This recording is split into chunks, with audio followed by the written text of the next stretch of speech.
நம்முடைய அம்மாவுடைய அரசிலே, எடப்பாடியுடைய அரசிலே இந்த மக்கள் கோரிக்கையை ஏற்று அங்கே இடம் கொடுத்தோம், அரசாணை வெளியிட்டோம், நிதி ஒதுக்கீடு செய்தோம். இப்ப அரசியல் காழ்ப்புணர்ச்சியோட அதை கிடப்புல போட்டுக்கிறாங்க. கேட்டா அதுக்கு ஒரு காரணம் சொல்றாங்க. ஆனா நீதிமன்றமே இன்றைக்கு திமுக அரசுக்கு சொத்து வைத்து நம்முடைய திருமங்கலத்திலே பழைய பேருந்து நிலையத்தை இடிப்பது என்பது வீண் வேலை, வெற்றி வேலை. புதிய பேருந்து நிலையத்தை மக்களுடைய எதிர்பார்ப்போடு உருவாக்க வேண்டும் என்று இன்றைக்கு நீதி அரசர்கள் உத்தரவு கொடுத்திருக்கிறார்கள். இதே போன்று நம்முடைய டோல்கேட் பிரச்சனை, கப்பலூர்ல இருக்கிற டோல்கேட் பிரச்சனை, சாலை வசதி, குடிநீர் வசதி, அதே போல தங்கச்சிங்க அக்கா சொன்னாங்க, அரிசி இன்றைக்கு விலையில்லாத அரிசி இந்தியாவிலே பசிப்பிணி போக்குவதற்காக 20 கிலோ விலையில்லாத அரிசி கொடுத்த ஒரே அன்னபூரணி நம்முடைய புரட்சி தலைவி இதய தெய்வம் அம்மா.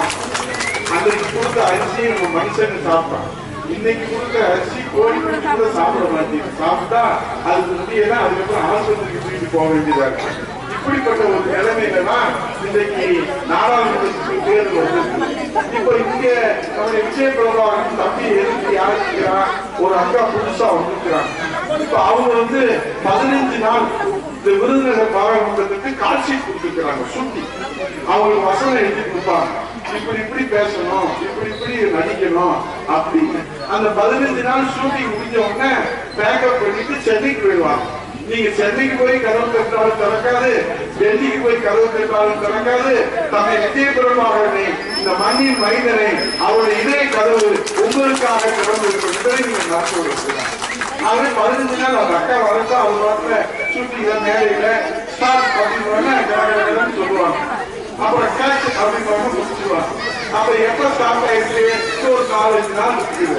முடிஞ்ச உடனே ஷூட்டிங் கேட்ச் அப்படின்னு அவங்களால பேக்கப் பண்ணிட்டு வீட்டுக்கு போயிடுவாங்க. அப்புறம் போய் நீங்க போய் நான் தான் மரம் உலகிலிருந்து வந்திருக்கேன், சிங்கராஜ் பாண்டியன், ராம்குமார் அப்படின்னா நீங்க எந்த ஊர் தம்பி, மரம் உலகம்னா சிங்கப்பூர்ல இருக்கான்னு கேட்பாங்க. அவங்களுக்கு வளரும் தெரியாது, இடம் தெரியாது, எதுவும் தெரியாது. ஆகவே சில இன்னைக்கு அவங்க வந்திருக்கிறாங்கன்னு சொன்னா தேர்தல்ல எல்லாரும் வருவாங்க. அதை பத்தி யாருக்கும் ஆட்சேபனை கிடையாது. யார் வேணாலும் இந்திய குடிமகன்கள், வாக்குரிமை உள்ளவங்க யார் வேணாலும் போட்டியிடலாம். ஆனா இன்னைக்கு எதிர்த்து நிற்கக்கூடியவர்கள் இன்றைக்கு திமுகவில் நம்முடைய அருமை சகோதரர் இன்றைக்கு மாணிக் அவர்கள் நிற்கிறான்னு சொன்னா அவர் இன்னைக்கு கொடுத்த வாக்கு